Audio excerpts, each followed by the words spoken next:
میرے عزیز آپ الجھ جائیں گے، آپ کی زندگی آپ کے لیے آزمائش بن جائے گی اگر آپ اس چکر میں پڑ گئے کہ میں کوئی بلا ہوں۔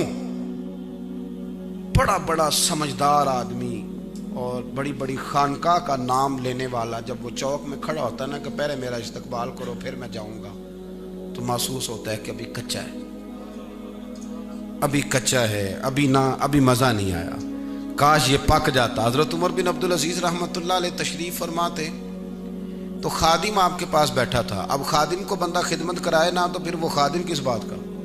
خادم پاس بیٹھا تھا تو نوجوان تھا، اس کی ڈیوٹی تھی رات کو امیر المومنین کے پاس بیٹھنے کی، تو وہ سو گیا اور لیٹ گیا، آرام آ گیا۔ تو مہمان کچھ آئے ہوئے تھے، وہ بات چیت کر رہے تھے تو اچانک چراغ گل ہو گیا۔ حضرت عمر بن عبدالعزیز رحمۃ اللہ علیہ خود اٹھے، صحیح بات کرنا دیانتداری سے، میرا خواب میرا غلام جس کی ڈیوٹی ہو، آپ کا خادم آپ کا نوکر جس کی ڈیوٹی ہو رات کی، کہ یہ ڈیوٹی اس نے کرنی ہے، وہ سو جائے تو ہم بالکل فارغ بھی ہوں، نیند بھی نہ آ رہی ہو تو پھر بھی اس کے حصے کی ڈیوٹی کرتے ہیں کہ نہیں؟ ویلے ہیں، کوئی کام نہیں۔ حالانکہ نبی پاک نے فرمایا، ابو داؤد شریف کی حدیث ہے، فرمایا تمہارے غلام تمہارے بھائی ہیں۔ 3 جملے ہیں لیکن ان کو رٹ کے یاد کر لینا۔ فرمایا جس طرح کا خود کھاؤ اس طرح کا انہیں کھلاؤ، جس طرح کا خود پہنو اس طرح کا انہیں پہناؤ، اور فرمایا ان کی طاقت سے زیادہ بوجھ نہ ڈالو، اور اگر کبھی ڈال لو نا تو پھر کام میں ان کی مدد بھی کرو۔ یہ ابو داؤد شریف کی حدیث کے لفظ موجود ہیں، لیکن ہم کیا کرتے ہیں؟ ایسا کر نہیں سکتے۔ کیوں؟ کہ اندر سودا سمایا ہے کہ مجھ سے 10,000 پورا لیتا ہے، تو پورا 10 لیتا تو جاگے نا۔ اب وہ جو اندر بات ہے نا کلک ہو گئی ہے، وہ اب جان نہیں چھوڑ رہی کہ میرا ملازم ہے، وہ سکون ہی نہیں لینے دیتی۔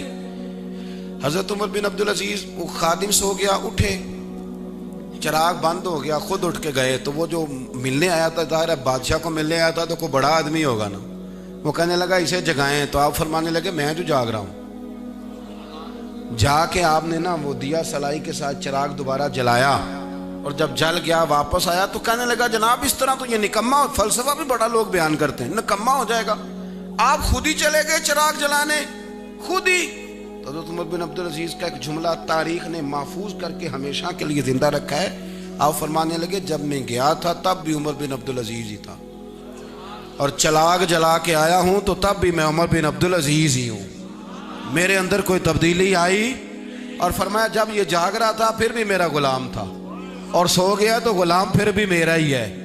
اور فرمایا میں اگر اس کو زبردستی جگاؤں گا تو پھر بھی میرا ہی غلام رہے گا، اور اگر میں رحم کر کے تھوڑی نیند پوری کرنے دوں گا تو رہے گا تو پھر بھی میرا ہی۔ تو کوئی حرج نہیں اگر میں سکون لینے دوں گا۔ اور فرمایا اس سے مجھے بھی تو سکون ہے نا کہ میں نے کسی کو سلایا ہوا ہے، کوئی میری وجہ سے آرام کر رہا ہے، کسی کی میرے سبب سے نیند پوری۔ ہم اپنے آپ کو سکون دینا ہی نہیں چاہتے، ہم سکون ڈھونڈتے ہیں واہ واہ میں، بلے بلے میں، اس میں سکون نہیں ملتا۔ سکون تو عاجزی میں ملتا ہے، سکون تو انکساری میں ملتا ہے، سکون تو دوسروں کا خیال رکھنے میں ملتا ہے۔ اور شاید میں ٹھیک ہی کہوں کہ خدمت کرانے میں اتنا سکون نہیں اتنا خدمت کرنے میں سکون ہے۔ آپ تھوڑی توجہ دیکھیں نا، دوسرے کا احساس کرنا کہ وہ کہاں کہاں ہے، کس کس حال میں، اس کا احساس کرنا، اس کی توجہ کرنا۔ میری بات کو سمجھنا، نبی کریم علیہ السلام صرف مخلوق میں افضل نہیں، نبیوں میں افضل ہے، رسولوں میں افضل ہے، رسولوں میں، اور کل فرشتوں سے۔ علماء اس مسئلے کو جانتے ہیں، کچھ رسول الملائکہ ہیں، حضور رسول الملائکہ سے افضل۔ بلکہ موٹی بات یہ ہے کہ بعدد خدا بزرگ توئی، قصہ مختصر، اتنا بڑا درجہ، اتنا بڑا۔ لیکن نبی کریم علیہ السلام جب رات کو عبادت کے لیے اٹھتے تو کہتے عائشہ اگر تو اجازت دے تو اللہ کو راضی کر لوں۔ یعنی حضور سوائے رب کے کسی کے پابند ہیں ہی نہیں، اللہ کے علاوہ کسی کے پابند نہیں ہے۔ عائشہ تو اجازت دے تو نفل پڑھ لوں، تو اماں جی کہتی یا رسول اللہ میری کیا ضرورت ہے، فرمایا حق تیرا ہے نا، ابو بکر کی بیٹی تو دے اجازت۔ اس سے کیا ہوتا ہے؟ آدمی چھوٹا ہو جاتا ہے؟ کیا ہوتا ہے اس سے؟ تھوڑا تھوڑا اگر آپ اپنے آپ کو اطمینان دینا چاہیں تو دوسرے کی طرف تھوڑی توجہ کریں، احساسات بڑھائیں، آپ کو سکون ملے گا۔ ایک دن حضور گھر میں بڑے حشاش بشاش تھے تو مسکراتے ہوئے کہا عائشہ ایک بات کروں؟ تو اماں جی عرض کرنے لگی حضور آپ کے موڑ مبارک بڑا اچھا، ذرا کر لے۔ تو حضور فرمانے لگے جب تم مجھ سے ناراض ہوتی ہو تب بھی مجھے پتہ چل جاتا ہے، جب راضی ہوتی ہو تب بھی پتہ چلتا ہے۔ تو حضرت عائشہ کہتی میں نے جلدی سے کہا حضور مجھے میری ماں روئے، یہ آپ کیا کہہ رہے ہیں؟ فرمایا چپ کر، بات تو سن لینا پوری، تو سن تو لینا پوری بات۔ حضور مجھے میری ماں روئے، فرمایا سن تو صحیح نا یا رسول اللہ فرمائیے۔ نبی کریم علیہ السلام فرمانے لگے تم کبھی کبھی قسم اٹھاتی ہو؟ کہاں اٹھاتی ہوں؟ تو فرمایا جب ہوتی ہو نا ناراض تو کہتی ہو مجھے ابراہیم علیہ السلام کے رب کی قسم، اور جب راضی ہوتی ہو تو کہتی ہو مجھے محمد مصطفیٰ کے رب کی قسم، کہتی ہو کہ نہیں؟ تو جناب عائشہ کہتی ہے میں لبوں سے مسکرا رہی تھی پر میری آنکھوں میں آنسو تھے، اور میں نے کہا محبوبہ تیرے قربان جاؤں، میرے لفظوں کا بھی احساس فرماتے ہو، یہاں تک آپ توجہ کرتے ہیں، یہاں تک کریم کہ میں بول کیا رہی ہوں، اور میرے جو لفظ ہیں ان کے اندر درد چھپا ہے یا غصہ چھپا ہے، رضا چھپی ہے یا ناراضگی چھپی ہے؟ خدا را وہ جو بیٹی بیاہ کے آپ کے گھر آئی ہے وہ کسی کی بیٹی ہے، اس کا باپ اس سے بڑا پیار کرتا تھا، اس کی ماں اگر کبھی رات کو کہتی تھی نا کہ بیٹی تو پانی لے آ، تو ابا کہتا تھا نہیں انہوں سون دے میں لے آؤں، تو سمجھا ہی نہیں، تو نے کبھی غور ہی نہیں کیا کہ یہ کسی کے گھر کی رانی تھی، یہ کسی کی ملک تھی، تیرے گھر آ گئی ہے تو نے رنگ ڈھنگ ہی سارا بدل ڈالا ہے، تو شکایتیں شروع کر دی ہیں، تو شکوے کرتا ہے کہ سویرے اٹھتی کیوں نہیں، یہ رات کو میری آواز پہ آتی کیوں نہیں، پتہ نہیں ہے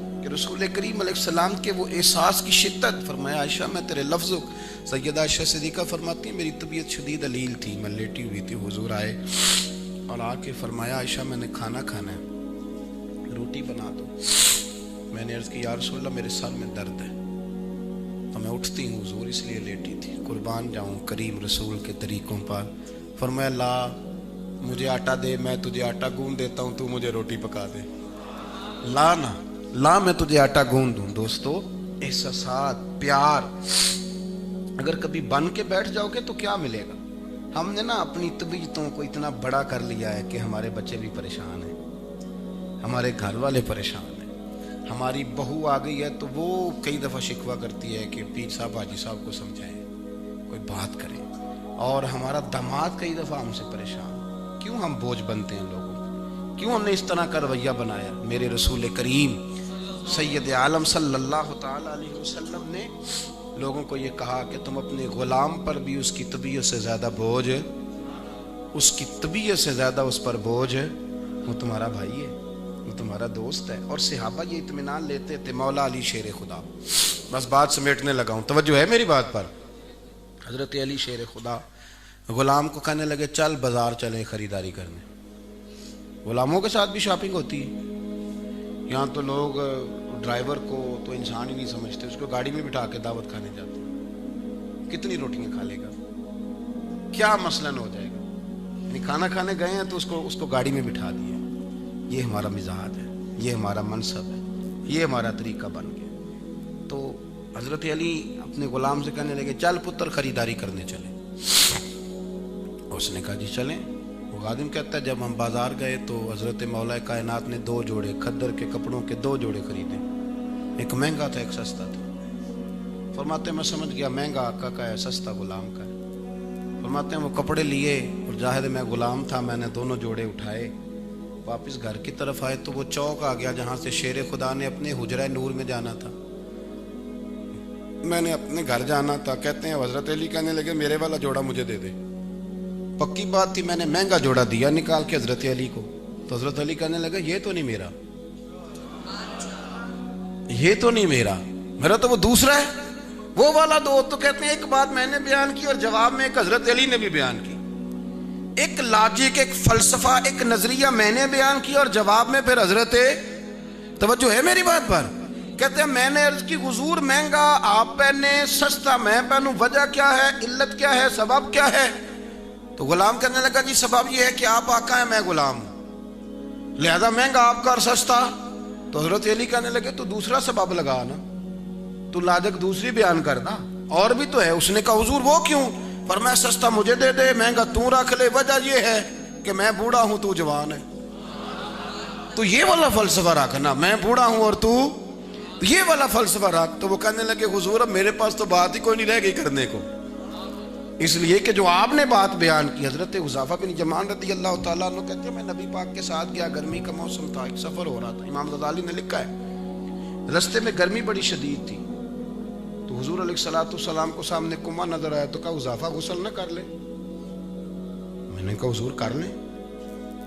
کہتے ہیں محبوب کریم علیہ السلام نے فرمایا تو ذرا کپڑا تان کے کھڑا، حضور کپڑوں سمیت غسل کر رہے ہیں، پھر بھی میں چادر تان کے کھڑا ہو گیا، کپڑوں سمیت غسل ہو رہا تھا۔ کہتے ہیں حضور کو مزہ آنے لگا، گرمی شدید تھی، اور سرکار کنویں سے پانی نکال نکال کے جسم اطہر پر، گویا کنویں کو برکتیں ملنے لگی، کنواں شفا والا ہونے لگا، کرم ہونے لگا۔ کہتے ہیں سرکار وہ انڈیلتے جا رہے تھے، حضرت حذیفہ بن یمان کہتے ہیں حضور کو مزہ آنے لگا تو میرا بھی دل تھا کہ آج نوکری بڑی شاندار ہو گئی ہے۔ میں نے کہا حضور مزہ آ رہا ہے، تھوڑا اور غسل فرما لیں۔ کہتے ہیں سرکار نے اور غسل کیا، اور غسل کیا، اور غسل کیا۔ جب فارغ ہو گئے نا حضور، میں بڑا، میرا کلیجہ ٹھنڈا تھا کہ آج میں نے نہ محبوب کریم کی خدمت کی اور حضور کو سکون آیا، میں بڑے سکون میں تھا، میں بڑے مزے میں تھا کہ آج میری نوکری کو، میں فارغ ہوا نا تو حضور نے فرمایا چادر مجھے دو، وہ جو اوڑی ہوئی تھی، تانی ہوئی تھی، میں نے دی تو فرمایا اب تو غسل کر۔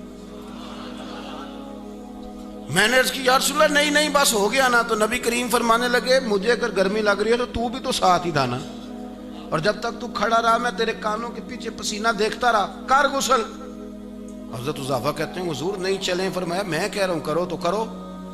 فرماتے ہیں میں کنویں کے قریب گیا تو چند ڈول پانی کے نکال کے جب میں نے اوپر بہائے تو میں نے کہا حضور چلیں، فرمایا نہ بھائی جتنی دیر میں نے کیا اتنی دیر ہی کرنا پڑے گا، جتنی دیر تیری صورت تیری سیرت زمانے سے نرالی ہے، اور تیری ہر ایک ادا پیارے ادائے بے مثالی ہے۔ اگر تیرے گھر میں اعلیٰ کھانا پکا ہو اور تو سارا کھا جائے تو تیری زبان کو مزہ آئے گا، اگر وہ اعلیٰ کھانا اٹھا کے تو کسی غریب کو دے آئے تو تیرے دل کو سکون آئے گا۔ اس چیز کو سمجھ لیں۔ اگر ہم اطمینان قلبی چاہتے ہیں تو اس کے لیے چند روایات میں نے آپ کی خدمت میں پیش کی، لیکن اگر مزاج ہو تو، اگر ہم یہاں آنا چاہیں تو اپنی طبیعت کے اندر اس بات کو پیدا کریں کہ ہم کوئی غلاظت باطن کی، کوئی عجب، کوئی تکبر، کوئی حسد، کوئی عداوت یہ نہیں آنے دیں گے۔ پھر آپ دیکھیں جب من صاف ہونا پھر بندہ جہاں بھی بیٹھا ہو وہ ٹھیک ہی ہوتا ہے، وہ جس سے بھی ملے وہ ٹھیک ہی ہوتا ہے۔ وہ ایک بزرگ گزرے ہیں تو کسی نے ان سے کہا، پنجابی درویش تھے، ان سے کسی نے کہا بابا جی وہ فلانے بندے تھوڑی چگلی پہ کر دے سن، کہنے لگے پھر دس، کہ حضور وہ تھوڑے خلاف گلاں کر رہے تھے، میں ایک باری پھر کر دس، کہ حضرت جی وہ تھوڑے خلاف گلاں پہ کر رہے ہیں، یار میں تو بڑا مشہور ہو گیا، اوتھے بھی میری ہی گلاں ہو رہی ہیں سن، بڑی گل ہے بھائی میری، اوتھے بھی۔ وہ بندہ کہتا ہے میں پریشان ہو گیا کہ میں شکایت لگانے آیا تھا، بابے یہ بھی مزہ ہی لے لیا ہے۔ یہ ہے دل کو سکون دینے والی بات۔ جتن ہر کوئی کھیڈے، اج ہارن کھیڈ فقیرا، جتن دا مول کوڈی پیندی، ہارن دا مول ہیرا۔ کہنے لگے پتر میں تو پتہ ہی نہیں سی، اوتھے بھی میری ہی گلاں ہو رہی ہیں سن، بڑی گل ہے بھائی میری، یعنی اوتھے بھی میری ہی ہو رہی ہے۔ تو یہ ہے جب آپ نے لطف لینا ہے، جب اپنے دل کو سکون دینا ہے، تو نہیں تو پھر آپ دانت چبائیں گے، وہ میرے خلاف بات کر دی، یعنی ماں بدولت کے بارے میں، یعنی میرے بارے میں ہی بات کر دی۔ اپنے آپ کو اگر آپ سکون دیں، مجھے حدیث یاد آ گئی، میں پڑھ کے بات سمیٹتا ہوں۔ حضرت ابو ہریرہ کہتے ہیں، بخاری مسلم میں مشکات میں موجود ہے، کچھ لوگوں نے آ کے عرض کی یا رسول اللہ کافروں نے تو آپ کا نام ہی معاذ اللہ ثم معاذ اللہ نقل کفر نباشت بگاڑ دیا، نام بگاڑ دیا۔ محمد کا معنی ہے اللہ یحمد حمدن بعد حمد، جس کی بار بار تعریف کی جائے، تو وہ تو معاذ اللہ ثم معاذ اللہ نقل کفر نباشت، وہ تو مذمم کہنے لگے، اور یہ کہہ کے گالیاں دیتے ہیں۔ کہتے ہیں بندہ آیا تو بڑے جذبات میں آیا، حضور میں نے کاٹ ڈالوں گا، میں نے مار ڈالوں گا، آپ کو مذمم کہہ کے گالیاں دیتے ہیں۔ کہتے ہیں حضور نے چہرہ دیکھا تو ماحول اور تھا، جب بات سنائی تو حضور ہنس پڑے اور ہنس کے فرمانے لگے یشتمیون مذمما یلعنون مذمما وانا محمد صلی اللہ علیہ۔ فرمایا وہ تو کسی مذمم کو گالیاں دے رہے تھے، پتہ نہیں کون ہے مذمم جس کو وہ برا کہہ رہے تھے، مجھے تو رب نے محمد بنا کے بھیجا ہے، اور میں تو محمد ہوں، مجھے گالی دی نہیں جا سکتی، میرا نام ہو تو خود بخود تعریف ہو جاتی ہے۔ وہ پتہ نہیں کون تھا جس کو وہ کہہ رہے تھے، میں وہ نہیں ہوں، میں تو محمد ہوں صلی اللہ۔ ہم نا جتنے بھی بے سکون ہیں نا، اب آخر میں کہہ لوں، جتنے بھی بے سکون ہیں اپنی وجہ سے ہی، اگر ہم وہ وجہ نکال دیں نا جس کا معدہ خراب ہوا ہے شام کو، اس کو پتا تو ہے نا کیا کھایا تھا. میری بات کی سمجھ آ رہی ہے؟ ہاں، جس کا سینہ جلا ہے اسے پتا تو ہے نا بد پرہیزی کتنی کی تھی. اور جس کی شوگر آج 450 ہوئی ہے اسے پتا تو ہے نا کہ رات کیا گول کھلائے تھے، کون سا میٹھا ہے جو ڈبل کر کے کھایا ہے. تو تبھی تو شوگر ہوئی ہے نا جی. تو اگر آپ کہیں الجھے ہوئے ہیں تو پھر پتا تو ہے نا کہ زخم کہاں کہاں ہے. پھر تھوڑا بہت اندر کا علاج کرانا چاہیے. پھر تھوڑی تھوڑی. وہ درویش تھے جن کو دنیا بڑے بڑے نام سے کہتی تھی آپ گیلانی ہیں، آپ غوث پاک کی اولاد ہیں، اونچ شریف کے ہیں، پر وہ ساری زندگی یہی کہتے رہے کی جانا میں کون بے بولے، وہ کی جانا میں کون، مجھے کیا پتا میں کون، میں تو ڈھونڈتا پھرتا ہوں اے اقبال اپنے آپ کو، آپ ہی گویا مسافر، آپ ہی منزل ہوں میں. میاں صاحب کا نام محمد بخش صاحب، تو یہاں سکھ اور ہندو رہتے تھے، تو کسی نے کہہ دیا شاید یہ وہی محمد ہیں جن کا مسلمان کلمہ پڑھتے ہیں. تو اپنی نفی کرنی تھی نا. وہ یہ بھی کہہ سکتے تھے کہ میں وہ نہیں، میں ان کا نوکر ہوں، میں خادم ہوں، میں ان کے دین کا مبلغ ہوں. بڑی باتیں ہو سکتی تھیں، لیکن کہنے لگے میں تے بندہ ٹھگ جے لوکو، میں تے بندہ ٹھگ جے لوکو، میں تے بندہ چور. او جس دا خلقت کلمہ پڑھ دی او محمد ہور، جس دا خلقت کلمہ پڑھ دی او محمد. تو کرنا اپنی نفی، پھر دیکھ کتنی موج لگ جاتی. لیکن وہ مصیبت یہ ہے کہ پہلے کہتے ہیں مجھے مانو. بہت سارے مرید ہیں جو پیر صاحب کو کہتے ہیں پہلے مجھے مانے، میں آپ کا مرید ہوں. فون کرتے ہیں کہتے ہیں تیاری کر لیں حضرت صاحب میں آ رہا ہوں، یعنی آپ تیار ہو جائیں فٹافٹ. تو کبھی کبھی ایسے فون آتے ہیں تو میں کہنا پتر پھول کوئی نہیں، ورنہ میں لے کے آنا سی گلیے. اب پھول ہوتے تو چلو آ جاتے. اب آپ آ رہے ہیں، مجھے کیا پتا تھا کہ آپ شان و شوکت کے ساتھ آ رہے ہیں، ورنہ میں کوئی استقبال کرتا آپ کا. ورنہ تو وہ لوگ تھے جو دروازوں پہ بیٹھے تھے، کہتے تھے جب مہربانی ہوگی دیدار ہو جائے گا، ختم ہو گئی بات. تو یہ تھوڑا سا نا اگر سکون چاہتے ہیں تو حضور کے وعدوں پر اطمینان کریں، نبی کریم کے دیے ہوئے نسخے استعمال کریں.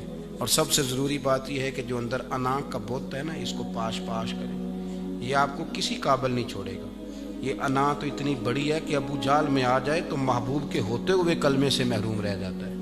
نبی کریم کی چہرہ نور کے دیدار کی اتنی بری چیز کا نام انا ہے کہ شجر و حجر پہچان گئے اور اس کی نظروں میں شک ہی رہا.